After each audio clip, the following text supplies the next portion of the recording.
The man with the weird jacket hands you an envelope. Your granddaughter is going to invent time travel. She wanted you to have this. I'm sorry, sir, he continues, but we had to kill her. Too many lives were at stake. I was always curious about time travel. I was 10 when I figured out the mathematics of it. However, it was clear that I didn't have the power source needed for such thing and a way to navigate the time stream. As such, for the next 5 years, the research went silent. At my 15th birthday, in the evening, a doorbell rang. When my mother opened the door, a man with a weird jacket stood before her. I'm looking for Mr. Adam Kordowski, is he here? He asked with a solemn expression. I stepped in, curious as to why such man is here looking for me. Can I have a minute with Mr. Kordowski here? I have a gift from a recently deceased family member. The man asked my mother, who nodded and let him enter to the house. He followed me to my bedroom, clearly looking at various things, as if he hasn't seen them before. When the door closed, he spoke. Your granddaughter left you this envelope, he said, giving it to me. She was the inventor of the first time machine that worked. She tried to rewrite the past and, regretfully, was killed. I'm sorry, sir, he continued, seeing my expression full of anger and pain, but her plan would have meant that many lives would have been erased for one man to be happy.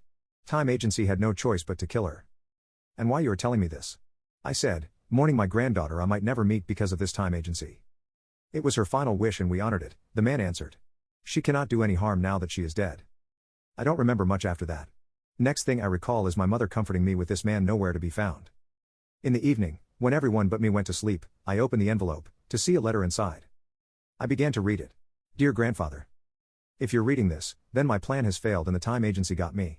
I should explain myself, don't I?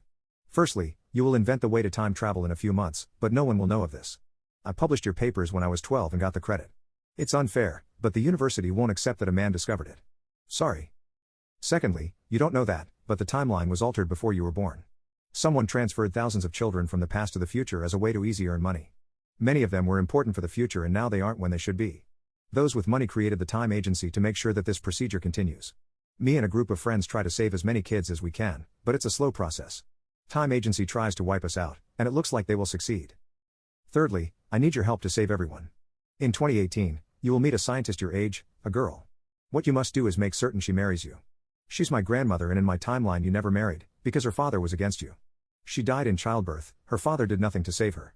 He sent my mother to you, and you raised her brilliantly. If you marry her, she should live. She would have ensured your papers were published and prevent the kids from being stolen. All of our simulations point out this. I love you, grandfather, although you never met me and now you never will. Please, save the future and spare me a thought now and then. Your granddaughter.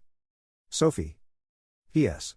Scorpio, Crater, Taurus, Capricorn, Sextans, Sculptor, Terra. I stood up, aware of what I must do. The time of mourning is over now. It's time to do what my granddaughter asked me to do. A young woman was running away. She knew the time agents were just behind her. She was tired, exhausted and hungry. She hasn't eaten in days and now, she most likely never will. Finally, the agents got to her, tackling her to the ground. After a moment, she was unable to move her arms and legs. The leader started speaking. You're to be executed for rewriting the timeline, denying Time Agency the necessary funds and stealing our cargo. He never finished speaking before multiple pops were heard, indicating multiple time travelers arriving. A voice, which the young woman didn't recognize, spoke menacingly. Don't move or even twitch. Any hostility would mean your execution, Volton. The leader paled and nodded, gesturing his man to surrender. The voice untied her while speaking to Volton. A team from UNIT will take you for your trial. As of yesterday, Time Agency has been disbanded and the entire organization will be investigated, and if necessary, prosecuted. Young woman couldn't believe her ears. Someone disbanded the agency? UNIT is still around? What happened? You are Sophie, am I right? A voice, now seen as an old veteran she has never seen before. She nodded, her name wasn't a secret to anyone. My boss asked for you. Are fit to travel, Lady Sophie?